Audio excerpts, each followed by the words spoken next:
I think it matters. People say, we're in the most racist time ever. No, we're not, objectively. I have stories from my parents. I have stories from my life. I have metrics for this. Yeah, there's still problems.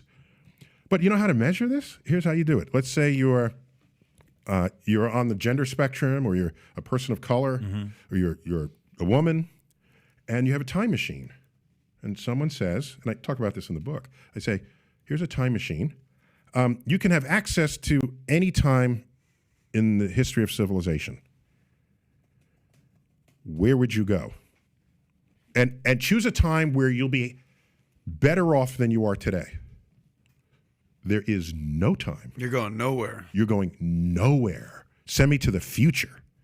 Because the arc of progress, the arc of morality bends towards progress, and nowhere